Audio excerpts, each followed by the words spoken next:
오늘 하나님이 주시는 말씀 사도행전 1장 12절로 14절의 말씀입니다. 마지막 절까지 봐야 되겠지만은 너무 기니까 우리 세 절만 함께 보도록 합니다. 큰 목소리로 함께 읽습니다. 시작. 제자들이 감람원이라 하는 산으로부터 예루살렘에 돌아오니 이 산은 예루살렘에서 가까워 안식일에 가기 알맞은 길이라. 들어가 그들이 유하는 다락방으로 올라가니 베드로, 요한, 야고보, 안드레와 빌립, 도마와 바돌로메, 마테와 및 알페오의 아들 야고보, 셀론인 시몬, 야고보의 아들 유다가 다 거기 있어 여자들과 예수의 어머니 마리아와 예수의 아우들과 더불어 마음을 같이하여 오로지 기도에 힘쓰더라. 아멘. 사도행전 강의의 세 번째 시간입니다. 오늘의 제목이 뭐죠? 마음을 같이하여 기도에 힘쓰더라. 우리의 교회가 이러한 모습이 될 수 있기를 바랍니다. 우리가 지금까지 두 번의 시간을 통하여서 예수님이 부활하시고 승천하시기 전까지 있었던 일들에 대하여서 하나님이 우리에게 주시는 메시지를 살펴보았습니다. 예수님이 부활하신 다음에 40일 동안 제자들에게 나타나시고 뭘 전했다고요? 하나님 나라의 일을 가르치시고 전했습니다. 그래서 우리가 이 땅에 있는 동안에 해야 될 일이 무엇이냐? 하나님 나라의 일을 해야 되는 것입니다. 그리고 중요한 명령 두 가지를 덧붙여서 우리에게 주셨어요. 제자들에게 주셨어요. 첫 번째는 너희가 약속하신 것을 뭐해라? 기다려라. 약속하신 것을 기다리라고 그랬어요. 예루살렘 떠나지 말라고 그랬어요. 너희 흩어지지 말고 예루살렘을 떠나지 말고 약속하신 것을 기다리라. 그리하면 몇 날이 못 돼요? 성령을 받을 것이다. 첫 번째 명령을 하셨습니다. 그 다음 승천하시기 전에 두 번째 명령을 하십니다. 너희가 이 성령을 받으면 이제 뭐가 되라? 증인이 되라. 누구의 증인이요? 예수님의 증인이 되라는 거예요. 오늘도 저와 여러분들에게 동일하게 하시는 말씀입니다. 예수님의 증인으로서 살아가라는 거예요. 예수님 믿었으면 그것으로 끝이 아니라 이제는 누리라는 것이 아니라 이제는 누구의? 예수님의 증인이 되라는 것입니다. 증인은요, 증거하는 사람이에요.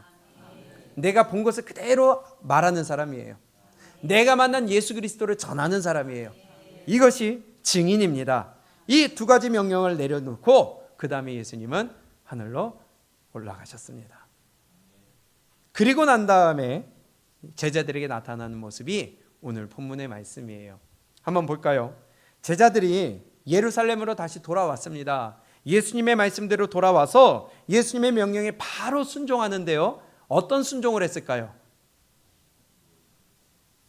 떠나지 않았어요. 그렇죠? 안 떠나고 뭘 했어요? 기다렸어요.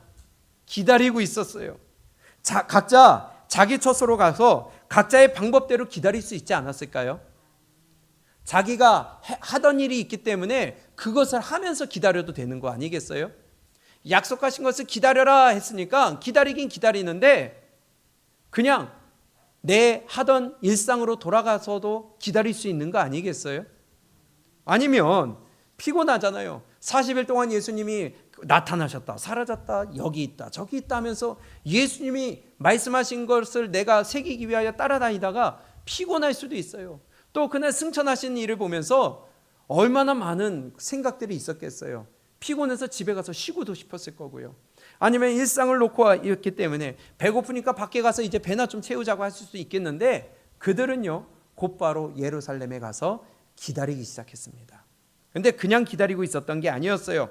흩어져서 각자의 방법을 찾지 않았어요. 그들은요 한 자리로 모여들었다는 것입니다. 어떻게 했어요? 어떻게 했다고요? 모였다는 거예요.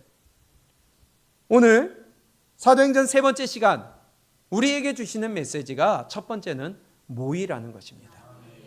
함께 모이라는 것입니다. 오늘 본문 말씀을 통하여서 세 가지를 우리에게 주시는 메시지가 있는데요. 첫째로는 함께 어떻게 해라? 모이라는 거예요. 오늘 본문 말씀 12절을 볼까요? 제자들이 감람원이라 하는 산으로부터 예루살렘에 돌아오니 이 산은 예루살렘에서 가까워 안식일에 가기 알맞은 길이라. 들어가 안식일에 가기 알맞은 길이라는 것은 가깝다는 거예요. 이날이 예수님이 올라가신 날이 안식일이라는 것이 아니라 그 거리가 얼마나 떨어졌느냐? 안식일에 가기에 알맞은 길이라. 유대인들의 법 속에는 안식일에 갈 수 있는 거리가 정해져 있었잖아요. 그게 약 1km가 약간 안 됩니다. 그러면 그 감람산에서 예루살렘에까지 약 1km가 안 되는 가까운 거리였다는 거예요. 예. 그리고 13절. 들어가 그들이 유하는 다락방으로 올라가니, 그렇죠? 그들은 흐트러지지 않았습니다.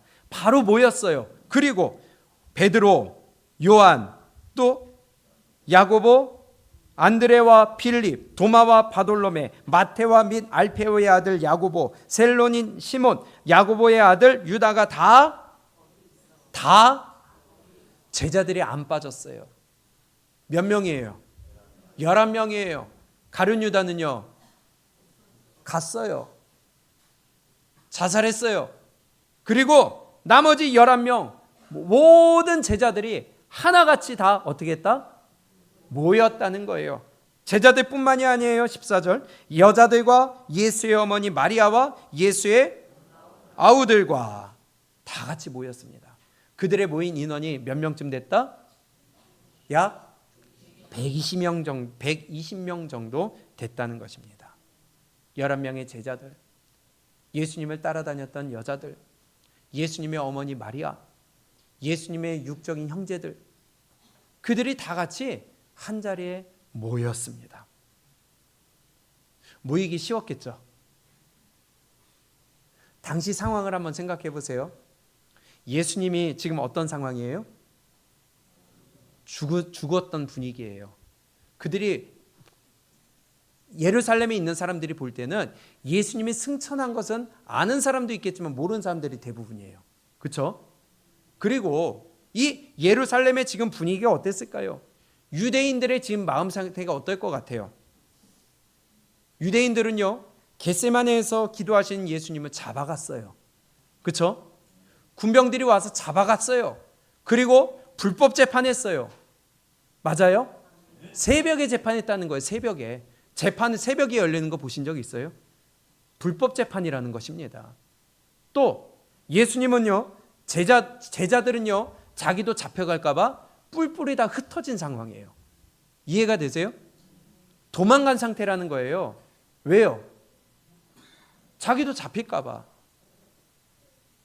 예수님이 신문 받고 있을 때 그 자리에 베드로가 잠입했습니다. 걸렸어요. 거기에서 어떻게 했어요? 부인했어요. 저주했어요. 모른다고 그랬어요. 왜요? 자기도 그 꼴 당할까 봐. 그 분위기가 지금 읽혀지세요? 예수님이 잡힌 현장에, 재판받고 있는 현장에 갔는데 너도 그의 제자 아니냐 했을 때에 아니라고 그랬어요. 그 말은요, 두렵다는 거예요. 나도 죽을 것 같다는 거예요. 유대인들은요, 지금 광기에 붙잡혀 있습니다. 사로잡혀 있어요. 제정신이 아니에요. 안 그래도 미운 예수님이 잡혔다는 거예요. 예수라는 자가 지금 유대인들에게 미움을 받고 있는데 잡혀가지고 지금 죽기 직전이에요. 온 백성들은 십자가에 달린 예수 죽여라 죽여라 소리 지르는 상황이에요. 지금 예루살렘의 도시의 분위기가 이해가 되세요? 그런 분위기 가운데 예수님이 실제로 십자가에 달려 죽었습니다. 사형이에요. 사형. 우리가 볼 때는 예수님이 십자가에 달려 죽은 거지만 유대인들이 볼 때는 처형이에요. 그렇죠? 그런 분위기가 지금 예루살렘에 깔려있는 상태에서 예수님은 승천하셨어요. 내가 믿고 따르던 예수님이 사라져버렸어요. 제자들의 분위기와 마음과 예루살렘의 분위기는 지금 어떨까요? 살벌해요. 살벌해. 모습만 보이면은 잡아 죽이려고 하는 분위기예요. 그런 가운데 예수님을 따르던 이 사람들이 모였다. 그러면 그거 나 죽여달라고 하는 소리나 마찬가지 아니겠어요? 지금 이 정서가 좀 이해가 되세요? 지금 공기의 흐름이 그렇다는 거예요. 그런데요, 그들은요, 예수님이 승천하시면서 기다려라. 약속하신 것을 기다려라. 이 말 한마디에 그들은 모였다는 겁니다. 쉽겠죠? 할 수 있겠죠? 제자들이 지금 그랬다는 겁니다. 그것도 120여 명이라는 큰 무리가 모였다는 거예요. 그런 상황 가운데 위협 속에서, 위험 속에서, 고난 속에서 그들은 모였습니다. 그런데요, 하나님의 역사는요, 모여야 시작이 돼요. 하나님의 손길은요, 모여야 시작이 돼요. 위기 가운데, 위험 가운데, 이러한 분위기 가운데 모였다는 것은요, 한마디로 뜻을 같이 했다는 거 아니겠어요? 거기에 집중했다는 거 아니겠어요? 힘과 에너지를 한 곳으로 제자들이 모은다는 것과 같은 의미입니다. 지금 도시 분위기가 어떻다고요? 위협적이에요. 살벌해요. 칼을 갈고 있어요. 예수님의 따르는 자들에 대한 여론이 안 좋아요. 그냥 안 좋은 게 아니라 죽이려고 하고 있어요. 그런 가운데 다 함께 모였다는 겁니다. 교회도 마찬가지예요. 신앙생활은요, 혼자 할 수 있는 것이 아닙니다. 신앙생활은 같이 해야 돼요. 그래서 이스라엘 백성들이 광야를 지날 때에 그냥 가게 하지 않았어요. 가운데 딱 성막이 있고 동서남북으로 자리를 하여서 같이 움직이게 하셨다는 거예요. 여러분들 신앙생활하면서 상처받는 일이 있습니다. 힘든 일이 있습니다. 이해하기 어려운 일이 있습니다. 아유, 이럴 바에야 그냥 나 혼자 신앙생활하자 하고 뛰쳐나가는 경우가 많이 있어요. 그렇죠? 많이 들으셨죠? 혼자 신앙생활 절대 못합니다. 그래서 이렇게 그리스도의 몸된 교회 그리고 공동체로 만들어 주신 거예요. 신앙생활은 혼자 할 수 있는 것이 아닙니다. 특별한 경우에 어떤 오지에 선교를 갔다거나 교회가 없는 지역에 갔다거나 아니면 특별한 환경에서 혼자 남겨졌다면 거기서는 혼자 할 수밖에 없는 환경이겠지만, 그렇지 않은 나머지 일반적인 우리의 모습 속에서는 같이 신앙생활을 해야 되는 거예요. 그래서 세워주고 밀어주고 당겨주고 기도해주며 위로해주고 함께 돕는 공동체가 되어야 된다는 것입니다. 하나님이 만들어 놓으신 시스템이에요. 그래서 교회 나오세요 하는 것이, 예배드리러 나오세요 하는 것이 듣기 싫은 말이 아니라 그게 나 살려주는 말이에요. 여러분들이 교회 안 나왔어요. 나오든 말든 신경 안 쓴다면 그것은요, 죄입니다. 그리고요, 하나님도 내가 징계가 없으면 사생자라 그랬어요. 여러분들 관심 가질 때 감사하세요. 하나님이 손 대실 때 감사하세요. 하나님이 내가 뭘 해도 무슨 짓을 해도 가만히 놔둔다, 그거 하나님이 이제 손 놨다는 뜻이에요. 동물의 왕국이나 이런 동물들의 다큐멘터리를 보게 되면은 동물 무리 지어서 다니잖아요. 그렇죠? 그런데 꼭 무리에서 이탈되는 동물들이 있어요. 그러면 이거는 먹잇감이에요. 하이에나나 사자나 먹잇감이 되는 거예요. 왜요? 무리로 다닐 때는 이 맹수들도 한꺼번에 덤벼들지 못합니다. 그러나 한 마리가 무리에서 이탈되면 그거는 아싸, 오늘 배 채우겠다. 마귀도 마찬가지라는 거예요. 뭐라고 그럽니까? 베드로전서 5장 8절에 근신하라 깨어라 너희 대적 마귀가 우는 사자같이 두루다니며 삼킬 자를 찾나니. 마귀도요 똑같아요. 지금 누가 무리에서 이탈되는가, 누가 하나 되지 못하는가, 누가 지 마음대로 하고 있는가, 누가 먹잇감인가 하고 지금 삼킬 자를 두루 찾아 다니고 있습니다. 지금 이 시간도 마찬가지라는 거예요. 마귀가 삼킬 자를 찾아 두루 다니고 있어요. 하나님부터 거리가 멀어진 사람은 지금 찾아다니고 있어요. 아멘? 마음 놓고 있는 자를 지금 잡으러 다니고 있어요. 그래서 집중하라는 겁니다. 그래서 제 눈을 쳐다보라는 거예요. 근신하라 깨어라 너희 대적 마귀가 우는 사자같이 두루다니며 삼킬 자를 찾나니. 모여서 같이 할 때 하나님의 역사가 일어납니다. 옆에서 깨우치고 옆에서 흔들고 옆에서 그래도 한마디라도 경고를 해주는 믿음의 우리의 형제자매들이 있는 거예요. 여러분들 감사하시기 바랍니다. 지금 제자들과 여자들과 형제들과 예수님의 어머니 마리아가 한자리에 모였어요. 지금 위협 속에서도 모였어요. 하나님의 역사는 그때 시작하는 거예요. 교회 일이 있을 때 모이시기 바랍니다. 행사고 뭐고 간에 교회에 일단 모이시기 바랍니다. 그리할 때에 힘이 모아지고, 그리할 때에 능력이 나타나고, 그리할 때에 하나님도 움직이기 시작하시는 거예요. 사도행전 2장 1절을 보세요. 드디어 성령이 임하시는 오순절 역사가 일어나는데, 이때도 1절에 보니까요. 시작. 오순절 날이 이미 이름에 그들이 다 같이 여기저기에 한 곳에 모였다는 거예요. 그때 하나님의 역사가 일어납니다. 성령의 역사는 모일 때 시작하는 거예요. 그들이 다 같이 한 곳에 모였더니, 가정에 대사가 있어요. 준비합니다. 어떤 잔치를 벌이려고 준비합니다. 예를 들면은 부모님의 뭐 요즘은 칠순도 잘 안 하잖아요. 팔순이라고. 아니, 오래 사신 부모님이 계세요. 100살이에요. 그래서 이제 잔치를 준비합니다. 형제들이 막 준비를 해요. 이런저런 계획을 세우고 식당을 준비하고 초청할 자들을 준비하고 어떻게 하면 부모님이 기뻐하실까 준비를 해요. 그런데 한 놈이, 자식 중에 한 놈이 자기는 관심이 없대요. 그래서 자기는 신경 안 쓴대요. 아니, 니들이 알아서 하래요. 그런 자식이 있다면 그게 합력하는 거예요, 흩어버리는 거예요?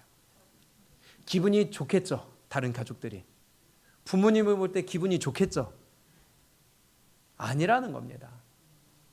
가정 안에서도 어떠한 큰 일을 할 때에 같이 힘을 합쳐야 일이 진행이 돼요. 근데 그놈이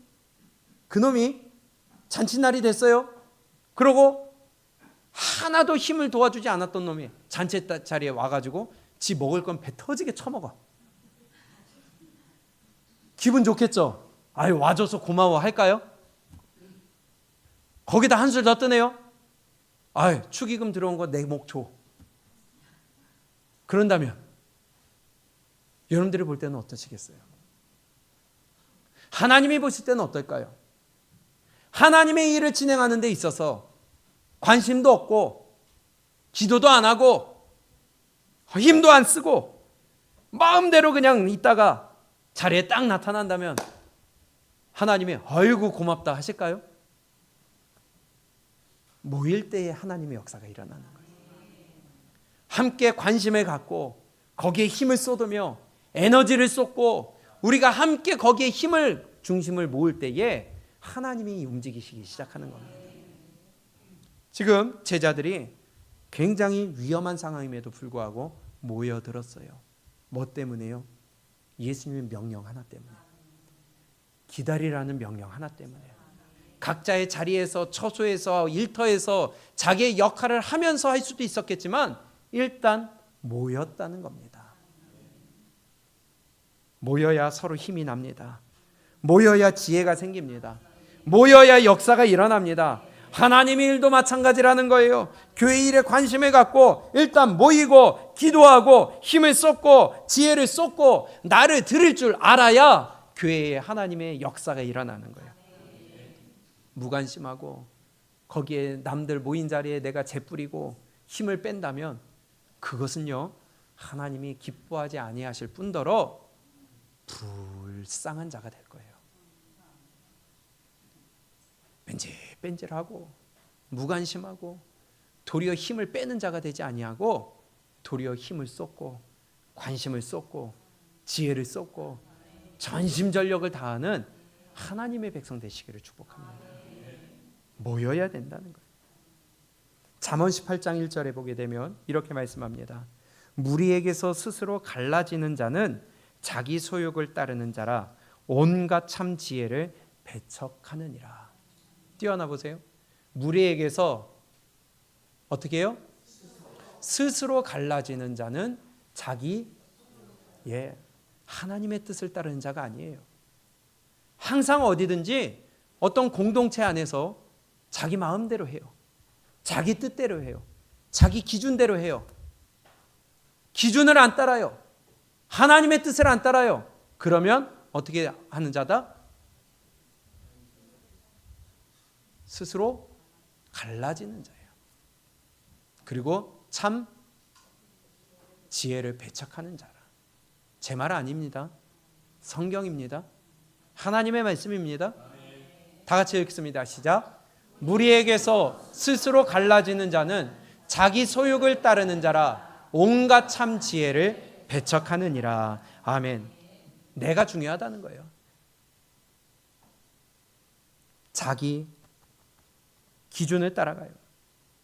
자기 소욕을 따라가요. 내 감정을 따라가요. 자기 기분을 따라가요. 하나님 앞에서 내려놓을 줄 모르고 자기를 끊을 줄 모르고 그렇다면은 갈라지게 하고 흩어버리는 자요 뿐만이 아니라 참 지혜를 배척하는 자가 된다는 것입니다. 우리 뜻을 모아 함께 할 수 있기를 바랍니다. 하나님의 일에 여러분들이 같이 동참하시기를 바랍니다.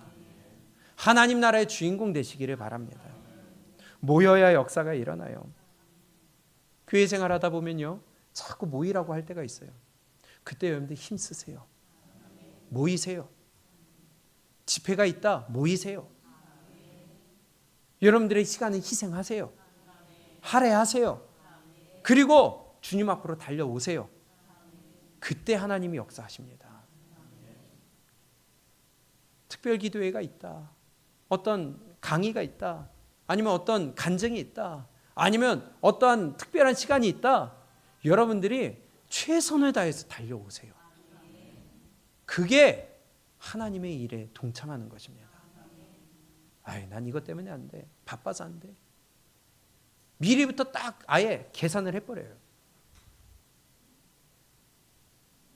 이런 일이 있지만 한번 해보자.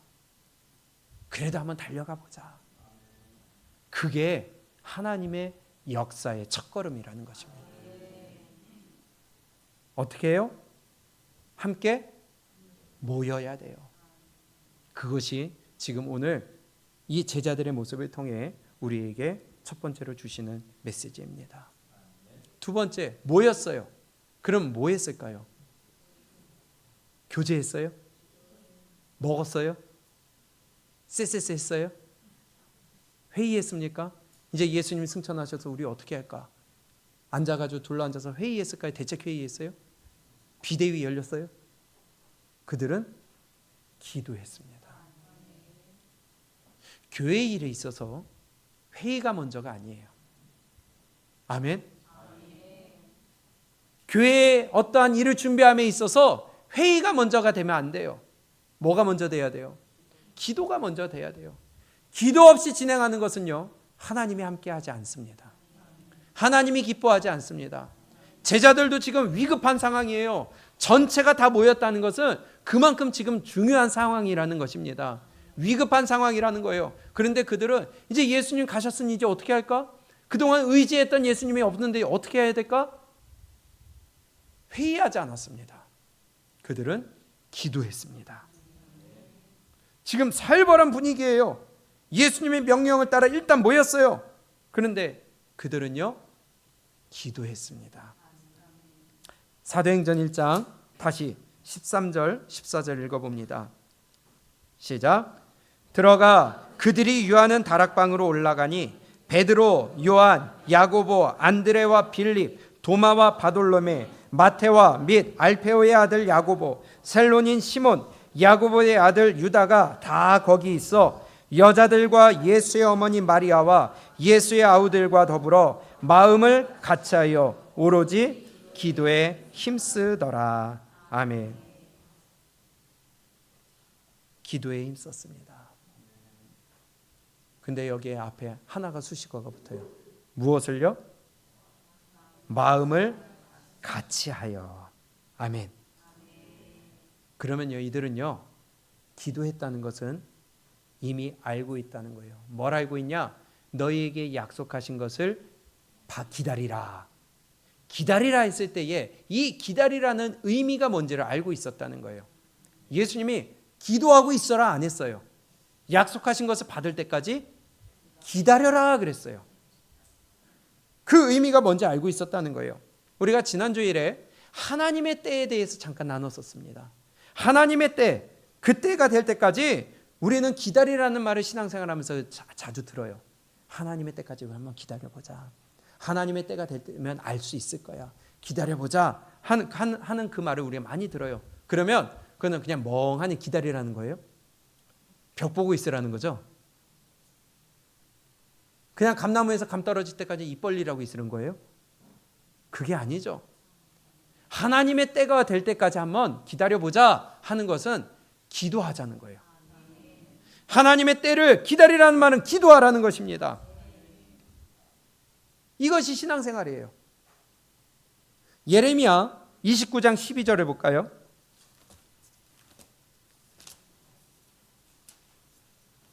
예레미야 29장 12절입니다. 시작. 너희가 내게 부르짖으며 내게 와서 기도하면 내가 너희들의 기도를 어떻게 해요? 또 너희가 온 마음으로 나를 구하면 나를 찾을 것이요 나를 만나리라. 아멘. 하나님을 만나고 내가 원하는 것을 응답받기 위해서는 뭐 하라는 거예요? 기도하라는 거예요. 구하라는 거예요. 외치라는 거예요. 너희가 내게 부르짖으며 내게 와서 기도하면 내가 너희의 기도를 들을 것이요 너희가 온 마음으로 나를 구하면 나를 찾을 것이요 나를 만나리라. 나는 갖고 싶은 게 많아요. 이루고 싶은 게 많아요. 해결하고 싶은 게 많아요. 그런데 그냥 가만히 하나님의 때까지 기다려봐 한다면은 가만히 있으라는 게 아니라 그 시간 동안 기도하라는 것입니다. 그냥 내 할 일 하면서 그때가 될 때까지 답이 있을 때까지 가만히 있으라는 무책임한 태도가 아니라 하나님 앞에 매달리라는 것입니다. 그래서 우리도 기도하는 교회가 되기를 원합니다. 하나님 앞에 뭐 해결받을 거 있으세요? 없는 사람은 아무도 없을 거예요. 그러면 기도하세요. 매달리세요. 하나님의 때를 기다릴 때에 멍하니 가만히 있지 말고 하나님 앞에 나와 무릎 꿇으세요. 이스라엘 백성들이 하나님 앞에 범죄함으로 말미암아 북이스라엘이 멸망받고 남유다도 멸망받습니다. 그 다음에 선지자들을 통하여 너희가 이제 바벨론에 포로로 잡혀갈 것이다. 그런데 내가 너 끝까지 안 버릴 거야. 남은 자가 돌아올 거야. 그런데 몇 년 동안? 70년 동안 바벨론에서 포로 생활할 것이다. 그러나 70년이 차면 다시 돌아올 것이다. 얘기하십니다. 에스겔 선지자를 통하여 얘기하셨어요. 그런데 반드시 내가 얘기했기 때문에 이루어질 것이다. 그러면 기다려라. 근데 기다리라고 안 했어요. 알고 계시지만 다시 한번 볼까요? 에스겔 36장입니다. 에스겔 36장 36절.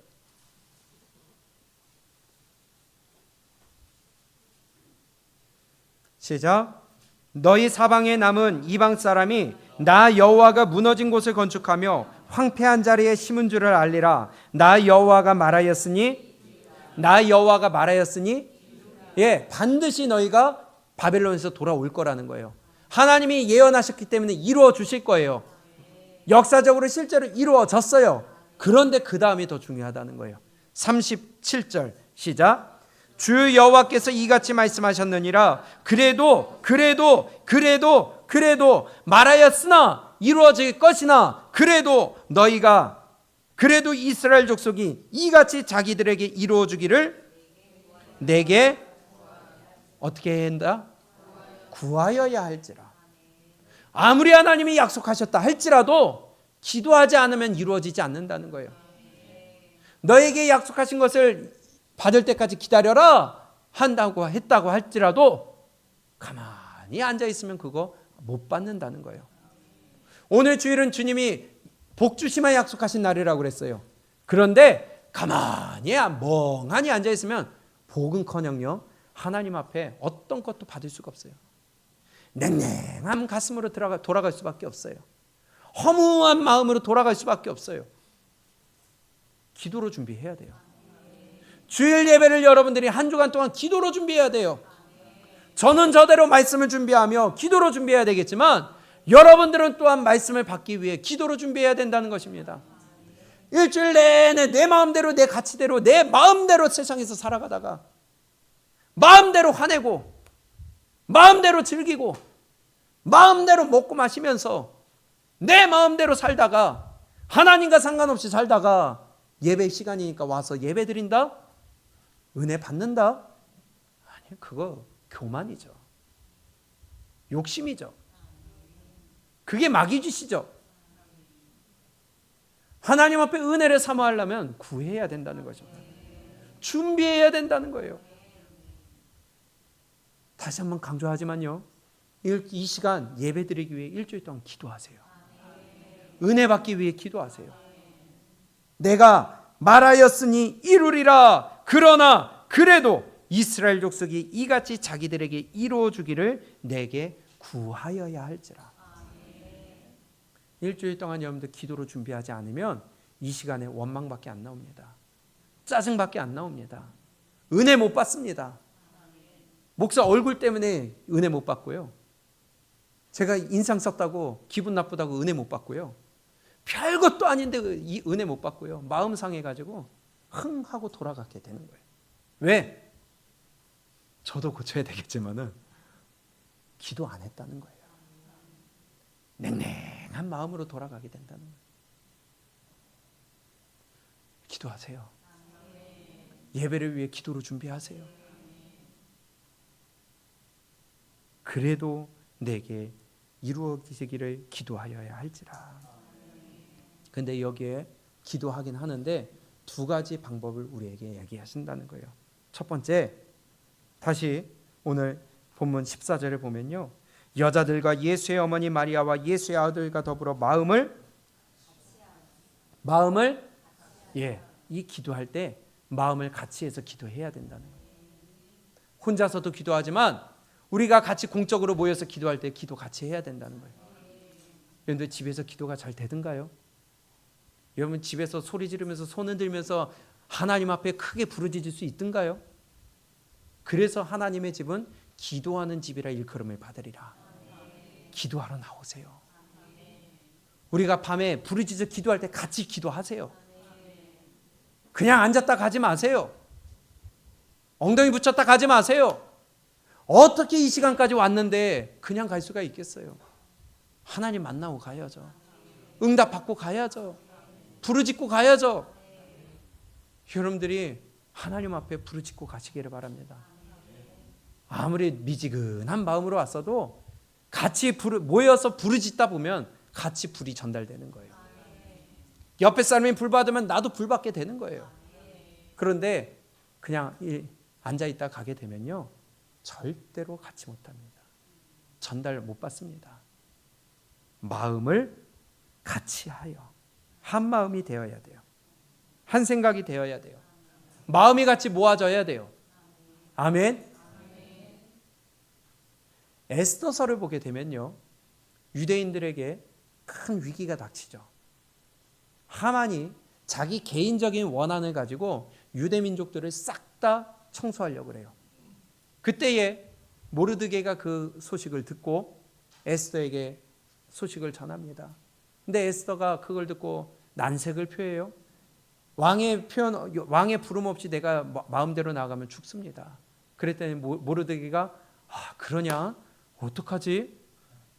이해해 주잖아요. 마음이 좋아서. 그렇죠? 너 죽어? 만약에 네가 그 자리에 있는데도 불구하고 네가 네 자리에 책임을 다하지 아니하면 너는 온전할지 모르나 하나님은 다른 사람을 통하여 우리 민족을 살릴 것이다. 그러나 너와 내 집은 멸망할 것이다.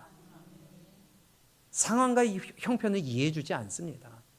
하나님의 일을 하는 데 있어서 상황과 형편을 이해해 주지 않아요.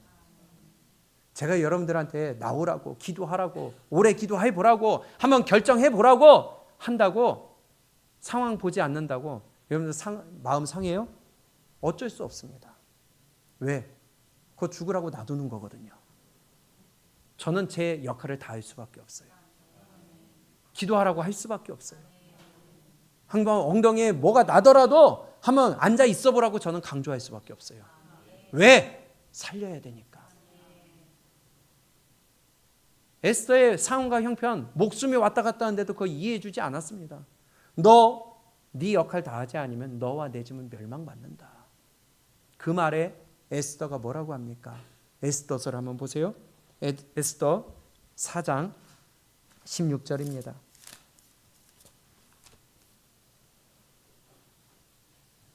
16절 시작. 당신은 가서 수산에 있는 유다인을 다 모으고 나를 위하여 금식하되 3일을 밤낮 3일을 먹지도 말고 마시지도 마소서. 뭐 합니까?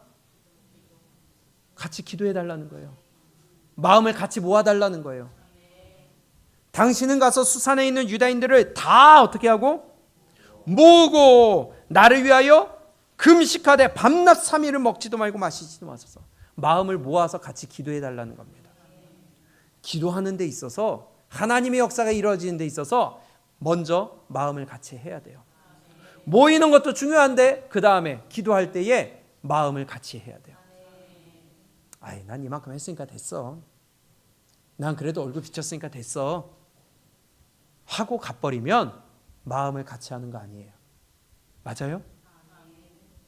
그 자리에 끝까지 같이 하는 거예요. 3일 금식 해달라고 했으면 하는 거예요. 기도해달라고 했으면 하는 거예요. 그게 마음을 같이 하는 겁니다. 얼굴 비치고 가는 것은 그냥 내 책임 다하고 가는 것밖에 안 돼요. 의무 다하고 가는 것밖에 안 돼요. 마음은 딴 데가 있어요. 우리 마음을 같이 할 수 있기를 원합니다. 한 믿음 한 색깔 가지기를 원합니다. 같은 말 하기를 원합니다. 고린도 교회에게 바울 사도가 한 말씀처럼 우리가 같은 말, 같은 마음, 같은 뜻을 품고 이게 마음을 같이 하는 거예요. 그랬더니 나도 나의 시녀와 더불어 이렇게 금식한 후에 규례를 어기고 왕에게 나아가리니 죽으면 죽으리이다 하니라. 모르드게가 가서 에스더가 명한 대로 다, 그러면 이스라엘 백성들이 다 마음을 같이 모았다는 거 아니겠어요? 그러니까 역사가 일어납니다. 결과가 우리가 알고 있다시피 이스라엘 백성들을 모르드게를 달려고 했던 장대에 하만이 달려 죽었습니다. 뿐만이 아니라 유대인들은 다 살아났고 불임절을 지킬 수 있는 배경이 되었다는 거예요. 어떻게 했을 때에? 그들이 다 마음을 같이 했을 때에, 같은 마음을 품었을 때에, 기도를 했을 때에, 민족적인 기도가 있었을 때에, 우리 대한민국을 위하여 온 백성들이 민족적인 기도가 있기를 원합니다. 일어나기를 원합니다. 마음을 같이 하기를 원합니다. 그리할 때에 하나님이 일하시는 거예요.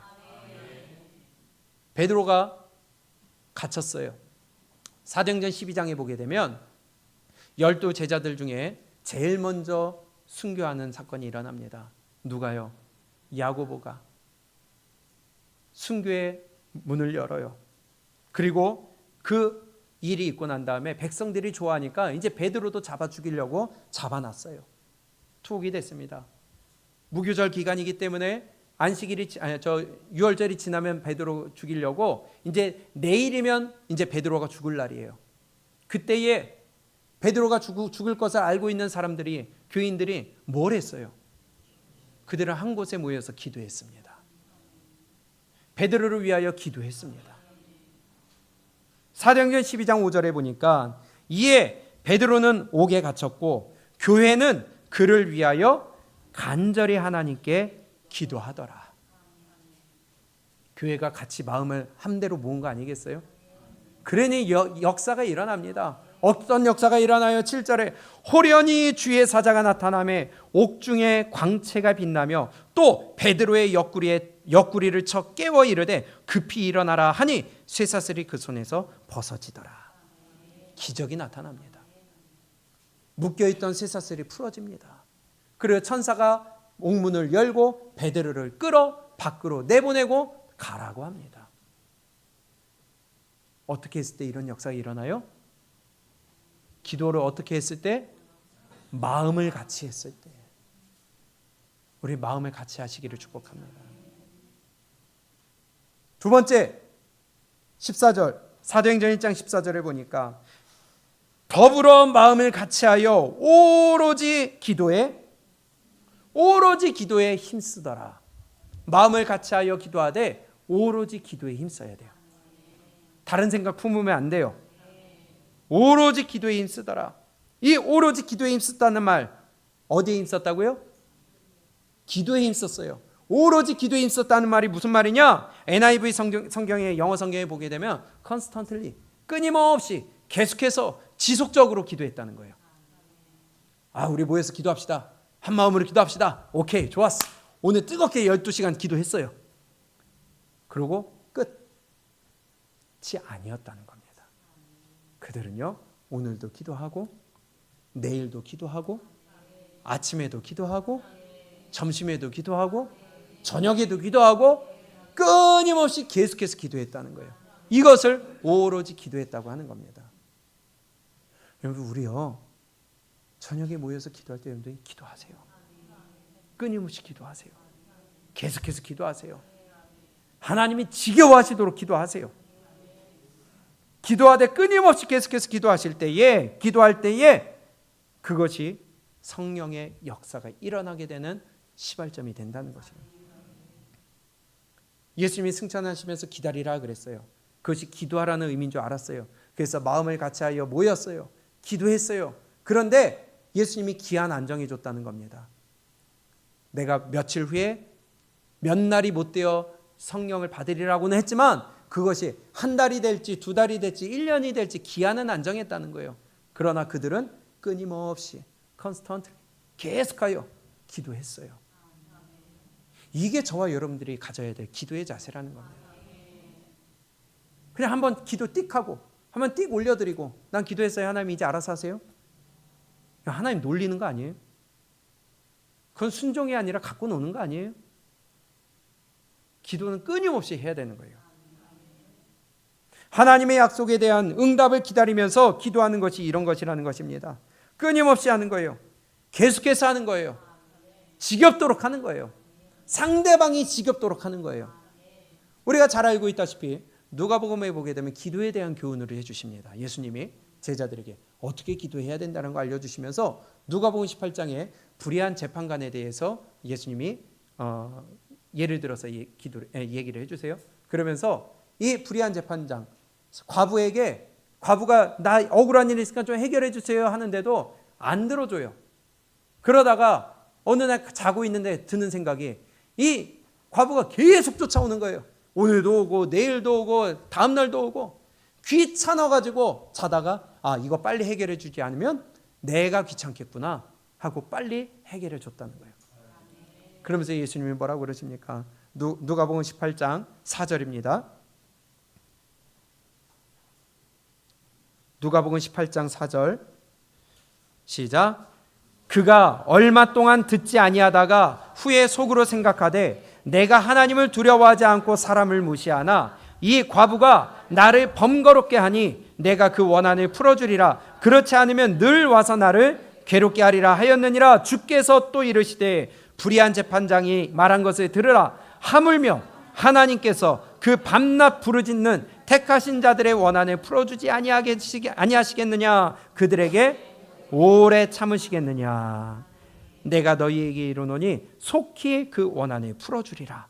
그러나 인자가 올 때에 세상에 믿음을 보겠느냐 하시니라. 이것처럼 기도하라는 거예요. 귀찮게 하도록 기도하라는 거예요. 근데 중요한 말씀을 하세요. 마지막에 8절에 인자가 올 때에, 그때가 언제예요? 예수님 재림하실 때, 끝날에 심판받을 때에 주님이 뭘 보겠느냐? 그럼 무슨 말이에요? 그럼 믿음 안 가져도 된다는 거예요? 지금 뭐에 대한 교훈이라고요? 기도에 대한 교훈이에요. 기도를 어떻게 하라고요? 끝까지 끊임없이 하나님이 귀찮도록 기도하라는 거예요. 그러면서 마지막 날에 믿음을 보겠느냐? 그러면 그날까지 끝까지 끈질기게 기도하는 자가 많다 적다? 적다는 거예요. 끝까지 기도하는 자가 적어요. 우리 끝까지 기도합시다. 믿음과 기도는 같이 갑니다. 끝까지 기도하는 자가 믿음을 끝까지 지키고요. 믿음을 끝까지 지키는 자가 끝까지 기도할 수 있는 자예요. 시간이 많이 가서 누가복음 11장에 보게 되면 동일한 또 주기도문을 알려주신 다음에 제자들에게 기도에 대해서 또 다시 교훈을 주시는데, 그들에게 너희가 친구가 밤중에 가서 떡을 달래요. 여행 갔다가.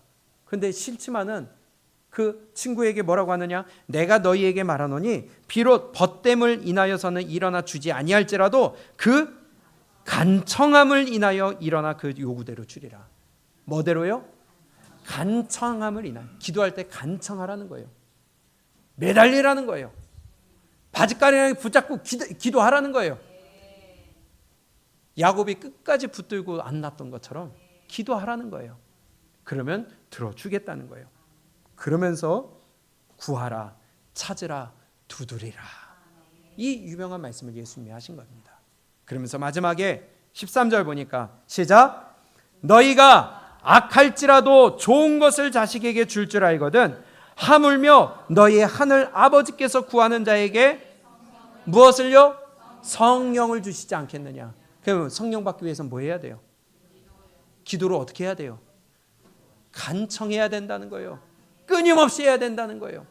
귀찮게 해야 된다는 거예요. 그렇게 했던 제자들이 모여서 그렇게 하니까 성령의 역사가 나타났잖아요. 성경의 공식은 똑같습니다. 기도를 어떻게 해야 되냐? 첫째, 마음을 같이하여 해야 돼요.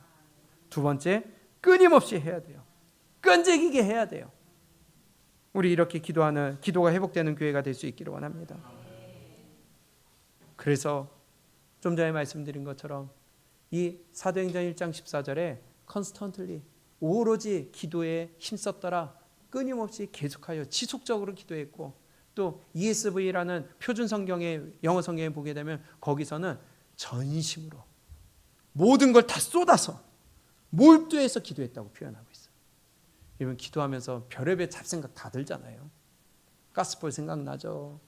집에 뭐 해야 될 일 생각나죠. 오늘 집에 가면 이거 정리해야 되겠는데, 욕칸에 요거 넣어야 되겠는데, 내일 반찬 뭐 하지? 여러분 기도할 때요 몰두하세요. 거기에 쏟아 부으세요. 그리고 오로지 주님의 말씀만 붙드세요. 이것이 우리 교회가 다시 회복해야 되는 기도의 자세입니다. 기도할 때에 첫 번째 마음을 다해야 돼요. 두 번째 어떻게 해요? 끊임없이 지속적으로 해야 돼요. 오늘 세 번째는 이따가 오후 시간에 해야 되겠네요. 오늘 본문을 통하여서 우리에게 주시는 메시지 첫 번째, 모이라는 겁니다. 모여야 돼요.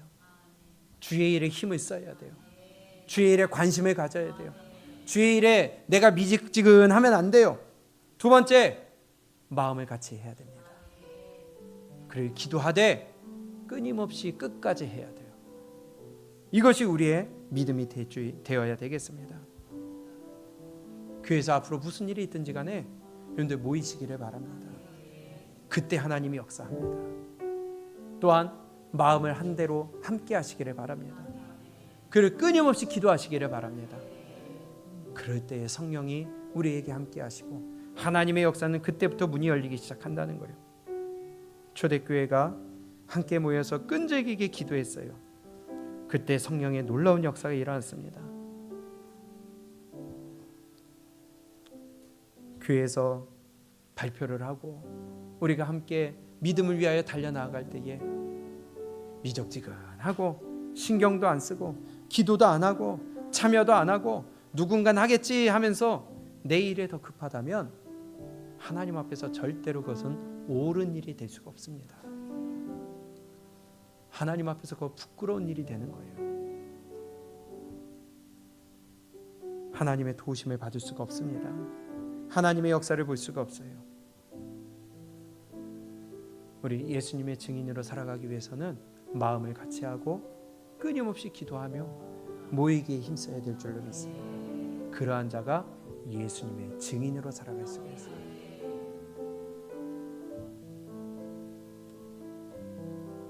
우리가 이러한 기도가 우리의 믿음이 회복될 수 있기를 축복합니다.